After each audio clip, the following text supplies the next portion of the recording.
चलिए, स्वागत है आपका द मेंटर्स के ऑनलाइन प्लेटफॉर्म पर। और आज अपने पढ़ेंगे एक नया टॉपिक, इकोलॉजी के बारे में जानेंगे। हमारी जो है ऑफलाइन क्लासेस है वो फीस के अभाव में महरूम ना रहें, हर बच्चा जो है अच्छे से तैयारी कर सके। थोड़ा सा डिले हो रहा है पर सभी वीडियोस जो हैं वो आ जाएंगी टाइम पे।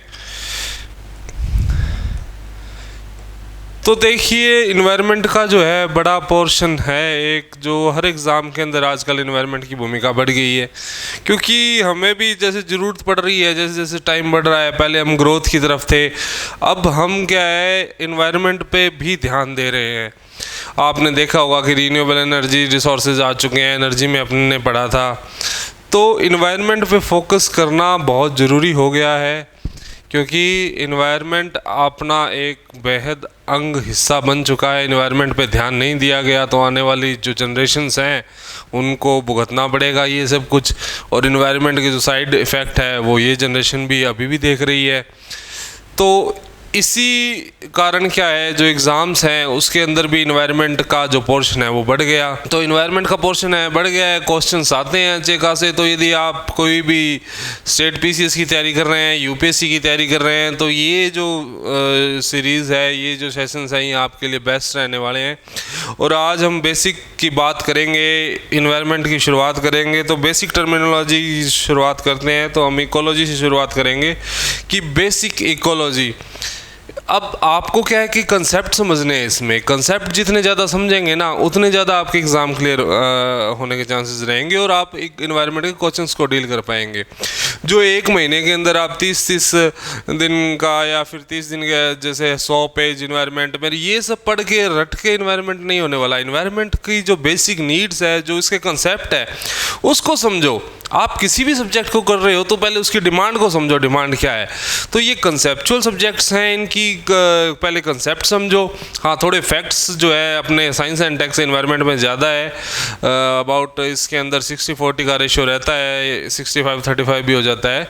तो फैक्ट्स आपको याद करने हैं, लेकिन आप जो है यदि बेसिक्स को जानते हैं तो कोई नई टर्मिनोलॉजी या डिफ़िकल्ट टर्मिनोलॉजीज़ का जो क्वेश्चन है ना, वो भी आप बेसिक्स कंसेप्ट से जो क्रैक कर लेंगे। आप देखेंगे कि बेसिक कंसेप्ट के अंदर बिल्कुल जो 2023 का प्रीलिम्स है यूपीएससी का, उसमें से क्वेश्चन आए हैं। अब पहले ही चैप्टर में से उसमें क्वेश्चन मैं आपको दिखाऊंगा। तो क्या है, हमें बेसिक्स कंसेप्चुअलाइज करते हुए सब्जेक्ट को आगे बढ़ना है। तो इकोलॉजी पहले जानते हैं कि इकोलॉजी टर्म का मतलब क्या है। इकोलॉजी टर्म्स जो है दो शब्दों से मिलकर बनी है, ओइकोस लोगोस। इसका मतलब तो हो गया स्टडी, और ओइकोस का मतलब ड्वेलिंग प्लेस।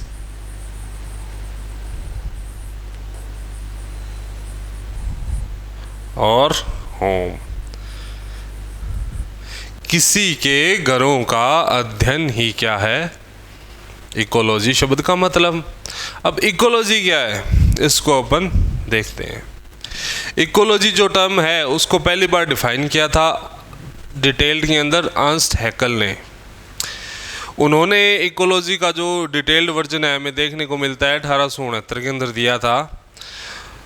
तो अब जैसे कि अपने टर्मिनोलॉजी पढ़ी इसकी कि क्या इसका शब्द का मतलब है इकोलॉजी का, वहाँ से बात निकल के आई कि ऑर्गेनिज्म, इंडिविजुअल्स, उनका इन्वायरमेंट के साथ जो इंटरेक्शन है, उसका जो अध्ययन है, वही क्या है, ecology. So, how we can conclude the interaction between the organism and environment is ecology. Simple भाषा में, आसान भाषा में। अब डेफिनेशन की तरफ आप पढ़ सकते हैं। Definition of ecology: ecology is the study how organism interact with each other and their environment. Easy है, क्लियर हो गया। शब्दों का मतलब समझो, कंसेप्ट को समझो तो चीज़ें क्लियर हो जाती है। आप देखेंगे कि इकोलॉजी, हम भी लोग क्या हैं, हम इकोलॉजी की एक यूनिट है। जैसे लाइफ की यूनिट क्या होती है, सेल होती है। उसी प्रकार से इकोलॉजी की यूनिट क्या है, इंडिविजुअल्स या हम। अब बात ये आती है कि भाई किसी भी चीज़ की जब हम स्टडी कर रहे हैं तो इकोलॉजी की ज़रूरत क्यों पड़ी, क्यों हम पढ़ रहे हैं। आप देखोगे कि जैसे इन्वायरमेंट है, इन्वायरमेंट पे ह्यूमन एक्टिविटीज़ का क्या इम्पैक्ट पड़ रहा है, आने वाले टाइम में कैसे रिसोर्सेज को मैनेज किया जाए, कहाँ किसकी पॉपुलेशन बढ़ रही है। और हम एक तो क्या है, रिसर्च के पर्पज़ से हम नई नई चीज़ों को जानना चाहते हैं, क्या प्रकृति के रहस्य और हैं, किन किन चीज़ों से अभी हम महरूम हैं, जान नहीं पाए हैं। और उसके बाद में क्या है कि जो ह्यूमन एक्टिविटीज़ है लाइक मैन्युफैक्चरिंग,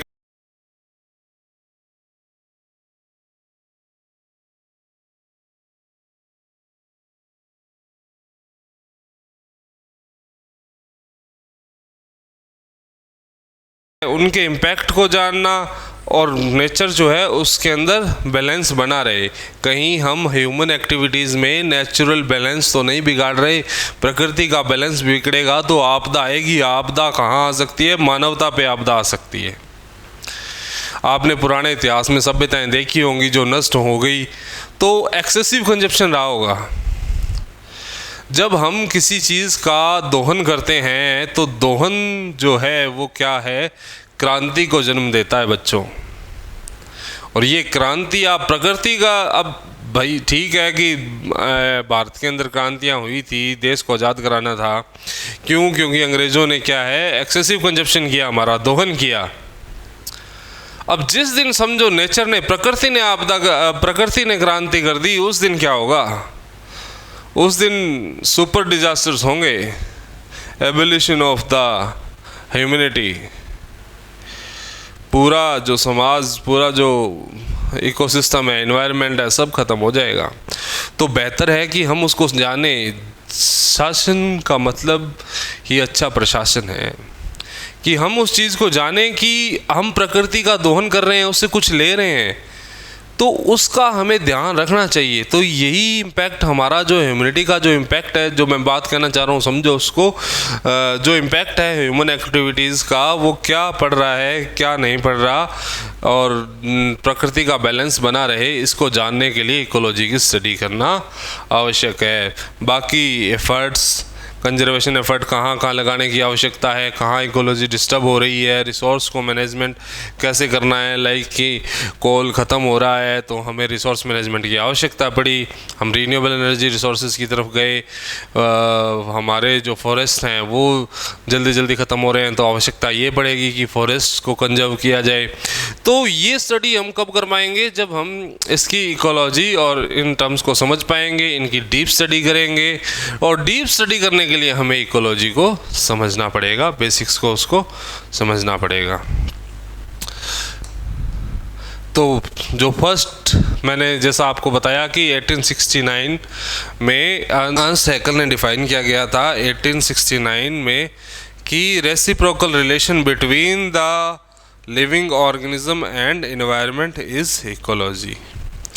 अब आपको देखोगे कि क्या आपने किसी इंडियन इकोलॉजिस्ट का नाम सुना है। ये स्टेट पीसीएस के एग्ज़ाम है ना, इनमें इस टाइप के क्वेश्चंस आ सकते हैं। यूपीएससी इससे डिमांड नहीं करती है, यूपीएससी में फैक्ट नहीं आएंगे, पर हमें इनको देखना होगा थोड़ा, क्योंकि बेसिक यदि आप कहीं आंसर राइटिंग करते हैं तो उसको थोड़ा ऑर्नामेंटेड करने के लिए ये सब चीज़ें ज़रूरी रहती है। तो प्रोफेसर आर मिश्रा, जिनको क्या कहा जाता है the father of Indian ecology, इन्होंने कंसेप्ट क्या दिया था, ट्रायंगल ऑफ नेचर का कंसेप्ट दिया था। फॉर्म्स, फंक्शन, फैक्टर्स के बीच का इंटरेक्शन इकोलॉजी है, ये जो है अपने प्रोफेसर आर मिश्रा ने कहा। अब बेसिकली आपका ये तो क्लियर हो गया होगा कि इकोलॉजी क्या है। आप बेसिक टर्म में जाएं तो between interaction between the individual organism and the environment is ecology. Individual organism और एनवायरनमेंट के बीच इंटरेक्शन की जो स्टडी है वो हमारा इकोलॉजी कहलाता है। अब इकोलॉजी को जानने के लिए इकोलॉजी की हायरार्की को समझना बहुत ज़रूरी है। अब इकोलॉजिकल हायरार्की क्या है इसको देखते हैं। इकोलॉजिकल हायरार्की का मतलब कि शुरुआत कहाँ से होती है। मैंने जैसा कि बताया था, इकोलॉजी की जो यूनिट है वो क्या है? इंडिविजुअल्स। हम किसकी यूनिट है? इकोलॉजी की यूनिट वो होती है वो सबसे स्मॉल पार्ट किसी भी हिस्से का जिससे बनकर वो पूरा सिस्टम बनता है, उसको बोलते हैं यूनिट। तो इकोलॉजी की यूनिट क्या है? इंडिविजुअल्स और ऑर्गेनिज्म। इंडिविजुअल और ऑर्गेनिज्म मिलके क्या बनाएंगे? पॉपुलेशन। अभी एग्जांपल से समझेंगे। और डिफरेंट पॉपुलेशन मिलके जो है वो क्या बनाएंगी? कम्युनिटी। और कम्युनिटीज मिलके क्या बनाएंगी? इकोसिस्टम। और इकोसिस्टम मिलके बनाएंगे बायोम, और बायोम से बनेगा बायोस्फीयर। अब बेसिक एग्जांपल से समझते हैं इंडिविजुअल को। यदि आप अपने खुद पे लें तो आप भी क्या है? एक इंडिविजुअल हैं। आप अपने परिवार में रह रहे हैं, आप सभी लोग क्या हुए? पॉपुलेशन।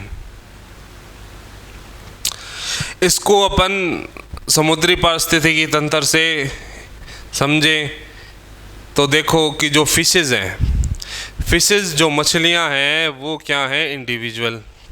मछलियां, शार्क्स, मछलियां लाइक एक ही प्रकार के लोग।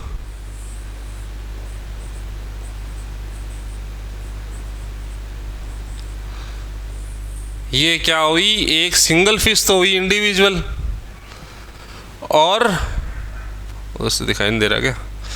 एक सिंगल हुई fish individual. Different type of fishes creates population. अलग अलग प्रकार की फिश जो मिलके हैं वो क्या बनाएंगी? पॉपुलेशन। अब इन पॉपुलेशन के बीच में जो इंटरेक्शन है वो इकोलॉजी का हिस्सा होगा। और ये जो डिफरेंट पॉपुलेशंस हैं ये मिलके क्या बनाएंगे?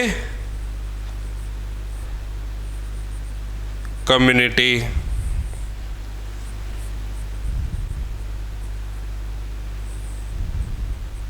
लाइक फिशेस है, शार्क्स हो गई, कोरल हो गया, वहाँ पे जो प्लांटेशन नेचुरल प्लांट्स हैं वो हो गए।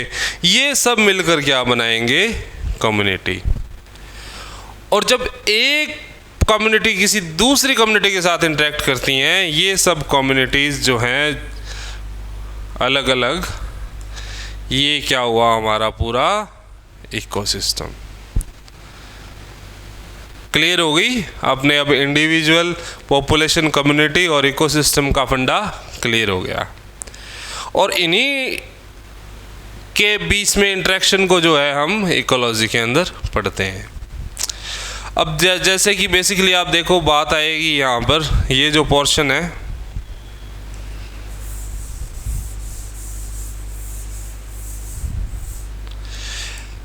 इंडिविजुअल से लेकर इकोसिस्टम, ये तो आता है इकोलॉजी में। डिफरेंट इकोसिस्टम मिलकर बायोम और बायोस्फीयर बनाएंगे। ये जो चीज़ आती है ये अपन पढ़ते हैं जियोग्राफी के अंदर। बायोस्फीयर देखे ना आपने, लिथोस्फीयर, स्ट्रेटोस्फीयर, और ये क्या है? जियोग्राफी के अंदर पढ़ते हैं अपने।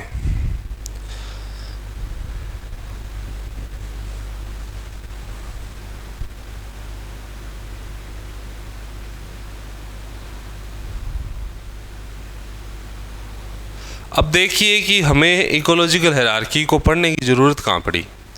हर चीज़ का मतलब अपन साथ साथ उसका यूज़ साथ साथ देख लेंगे ना तो अपने फंडामेंटल्स और क्लियर होते जाएंगे।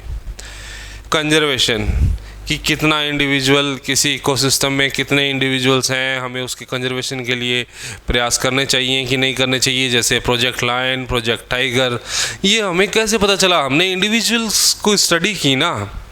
कोई इंडिविजुअल स्पीसीज़ है वो कहीं इंडेंजर्ड तो नहीं है, क्रिटिकल इंडेंजर्ड तो नहीं है, ये सब टर्म्स जो है आगे पढ़ेंगे अपन।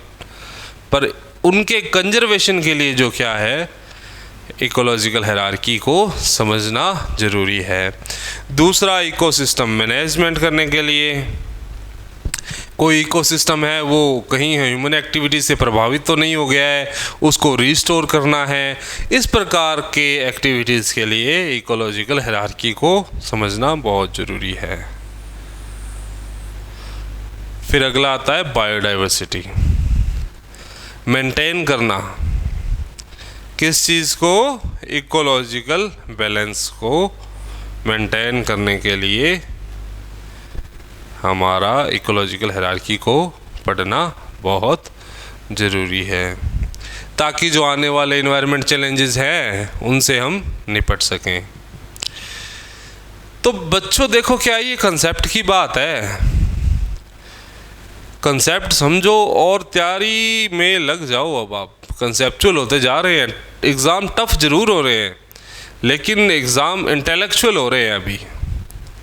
चाहे कितने ही तुम ये इंस्टाग्राम में खोए रहो, राजा लिख दो, रानी लिख दो, चाहे कितनी राजा लिख दो, चाहे कितनी रानी लिख दो, कोई शानी आपके काम नहीं आएगी। शानी थाने मिलेगी जदी जद थे पेपर काटोगा। यहाँ रीलां देख देख घने राजी होए रखो, चाहे कि तने राजा लिख दूँ, तने रानी लिख दूँ। फिर राजा रानी लिखता रह गया तो घर का कैसी ख़त्म तारीख कहानी लिख दूँ, आ जाओ दिहाड़ी साला, फिर की कौन बच्चा को। तो सीरियस हो जाओ, सीरियस हो गए, बढ़िया तैयारी करो। अब let's see the process of ecology. Ecology की अप्रोच को देखते हैं। यहाँ से भी क्वेश्चन आए हैं भैया यूपीएससी के अंदर। अब दो अप्रोचेज है इसमें, साइंटिफिक इकोलॉजी और डीप इकोलॉजी। डीप इकोलॉजी जो है, इसकी टर्म किसने दी थी? आर्नेस्ट नेस ने।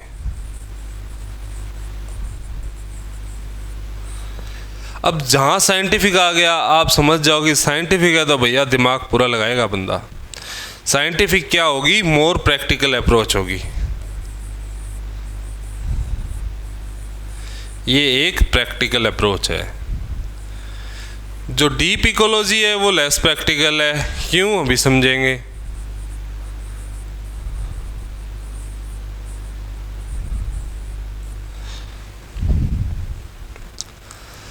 आप जिस स्टेज पे हो, एग्ज़ाम की तैयारी कर रहे हो, अभी कोई लड़की आपके प्यार में पड़ रही है या कोई लड़का आपके प्यार में पड़ रहा है, तो समझ लेना, स्टडी करो तो वो जो आपके अंदर इमोशंस और जो भावनाएं जागरूक हो रही है ना, वो डीप इकोलॉजी का हिस्सा है, इस स्टडी के अंतर्गत है। आपने उसको साइंटिफिक होकर देख लिया तो ये सारे भ्रामक क्या है? दूर हो जाएंगे। पर क्या है, डीप इकोलॉजी भी ज़रूरी है और साइंटिफिक इकोलॉजी भी ज़रूरी है। यही सेम आपके केस में भी है। ये क्या है? मेजर्ड जो डाटा है उस पर बेस है। Means more side factual side, कि भैया जो डाटा है हम उसी पे विश्वास करेंगे। तेरी सैलरी बता कितनी है, फिर मैं प्यार करूँगी। जो इस सिचुएशन में आ रहा है वो साइंटिफिक अप्रोच से आ रहा है। और जो इमोशंस, थिंकिंग, ये सब जहाँ आ गया,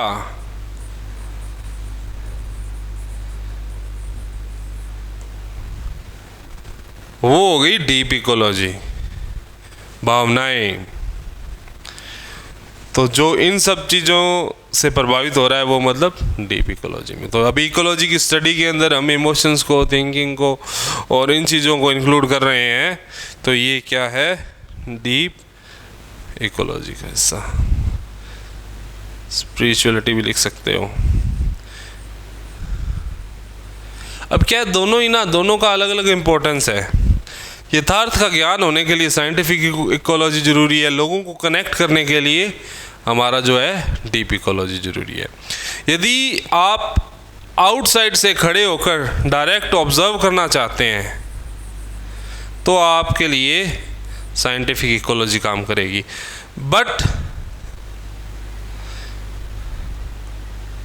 if you wish to have the part of this study, इसमें इन्वॉल्व होकर इसके कंजर्व के लिए रियली में एफर्ट करना चाह रहे हैं, एफर्ट हालांकि उससे भी होते हैं, पर यदि आप उसमें इन्वॉल्व होना चाहते हैं, उसके अंदर का हिस्सा बनना चाहते हैं, तो आपको डीप इकोलॉजी के साइड आना पड़ेगा।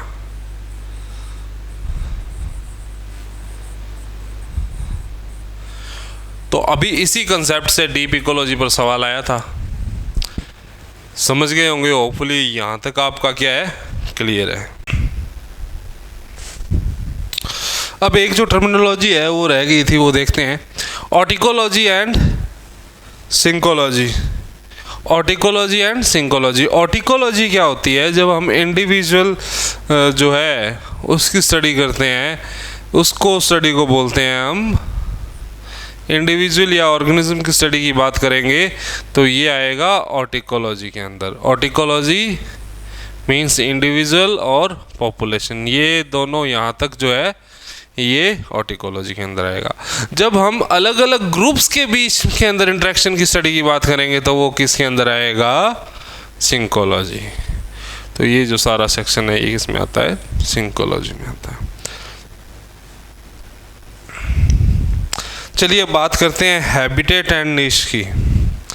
इसके अंदर अपना वैसे जनरल सी चीज़ है, हैबिटेट का मतलब ए प्लेस जहाँ पर वो निवास कर, जहाँ रहते हैं, प्लेस वेयर इट लाइव्स, जहाँ इंडिविजुअल ऑर्गेनिज्म रहता है। और निश जो है वो क्या है, उसका जो बिहेवियर, उसका जो चेंजेस है, उसका जो इंटरेक्शन है वो क्या है, निश है। अब इसी को डिटेल में पढ़ेंगे, टर्मिनोलॉजी में कंसेप्चुलाइज कैसे करते हैं इसको वो देखेंगे, बाहरी भरगम कैसे बनाते हैं इसको। फर्स्ट टाइम जो है वो जोसेफ ग्रेनेल ने 1917 के अंदर इस टर्म्स निश को जो है वो कॉइन किया गया था। अब इसका डिफरेंस पढ़ते हैं, फिर थोड़ा सा और डिटेल में देखेंगे। ये क्या है, एक स्पेसिफिक हैबिटेट की जब भी बात करेंगे तो एक स्पेसिफिक प्लेस और लोकेलिटी की बात करेंगे कि जहाँ वो एक ऑर्गेनिज्म जो है वो रह रहा है। लाइक फॉरेस्ट हैबिटेट हो सकता है, डेजर्ट हैबिटेट हो सकते हैं, ये तो वे क्या है, हैबिटेट। अब इनके अंदर जो इंडिविजुअल ऑर्गेनिज्म है वो कैसे एक दूसरे पर डिफरेंट फैक्टर से इम्पैक्ट डालते हैं, वो हुआ निश। और ये क्या है, ये इकोलॉजिकल कंपोनेंट है हैबिटेट का, जो खुद को डिलिमिट करता है फंक्शनिंग ऑफ एन ऑर्गेनिज्म से। अब हैबिटेट क्या है, इसके अंदर एक लार्ज नंबर ऑफ निश हो सकते हैं, जैसे कि मान लो एक संयुक्त परिवार है, जॉइंट फैमिली, आपके फादर, तो ये क्या हो गया आपका हैबिटेट। आप 4 भाई हैं, ABCD, ये तो क्या है, हैबिटेट। ये परमानेंट, आप इसको छोड़ोगे नहीं। अंदर जो चारों यूनिट है ये क्या है, निश।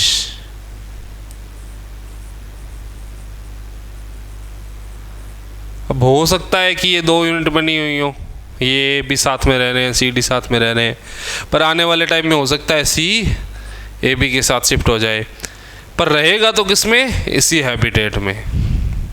तो हैबिटेट जो मूव करना है वो पॉसिबल नहीं होता, ज़्यादा मुश्किल होता है एडप्शन। निश के अंदर क्या है, टाइमली, ज़रूरी नहीं है कि पूरी लाइफ लॉन्ग जो है वो एक निश में रहेगा, वो टाइमली चेंज होता रहता है। हैबिटेट चेंज होता है जब, तो बहुत सारे कंसेप्ट निकल के आते हैं, उनको हम आगे की साइड देखेंगे। हैबिटेट क्या है, a lot of number species को सपोर्ट कर रहा है, देखा आपने यहाँ पे। और जो निश है उसका कोई कंपोनेंट नहीं होता, और ये क्या है, एक सिंगल स्पीसीज की बात करता है। हैबिटेट के तो कंपोनेंट होते हैं लार्ज नंबर ऑफ निश, ये क्या इसके कंपोनेंट है। निश तो क्या है कि खुद इंडिविजुअल इकाई होगी, तो उसका कंपोनेंट कहाँ से हुआ, उसका इंट्रैक्शन ही तो है निश। और हैबिटेट क्या है, लार्ज नंबर ऑफ स्पीसीज को सपोर्ट करता है। अब जैसे फॉरेस्ट है, इसके अंदर फॉरेस्ट हैबिटेट है, इसके अंदर बहुत सारी स्पीसीज होगी, अलग अलग तरीके के एनिमल्स हैं, पर नीश जो है वो क्या है, खुद सिंगल स्पीसीज की बात करते हैं। A number of environmental occurs changes occurs in habitat, niches has a specific set of environmental regimes.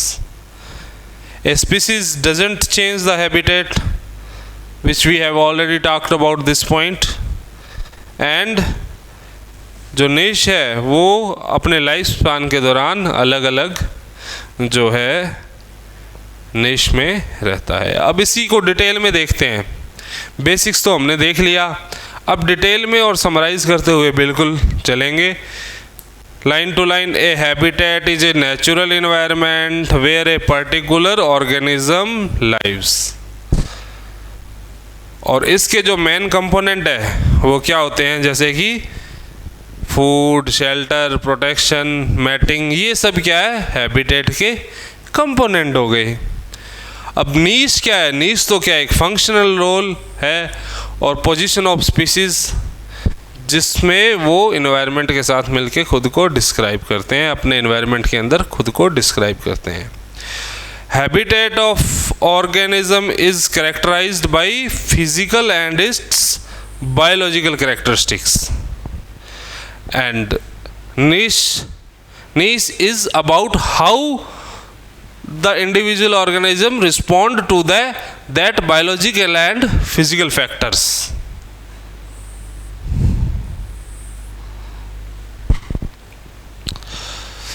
Physical factors में क्या क्या हो सकता है, सॉइल हो सकती है, अवेलेबिलिटी ऑफ लैंड हो सकता है, सनलाइट हो सकती है, टेम्परेचर हो सकता है, क्लाइमेट कंडीशंस हो सकते हैं। बायोलॉजिकल फैक्टर्स में क्या क्या हो सकता है, अवेलेबिलिटी ऑफ फूड, एब्सेंस और प्रेजेंस ऑफ प्रेडेटर्स, ये क्या है, बायोलॉजिकल फैक्टर्स हो गए। अब ज़रूरी नहीं है कि जो हैबिटेट है वो ऑलवेज कोई जगह हो। हैबिटेट दूसरा जो इंडिविजुअल ऑर्गेनिज्म वो भी किसी का हैबिटेट हो सकता है, जैसे पैरासाइट के केस के अंदर।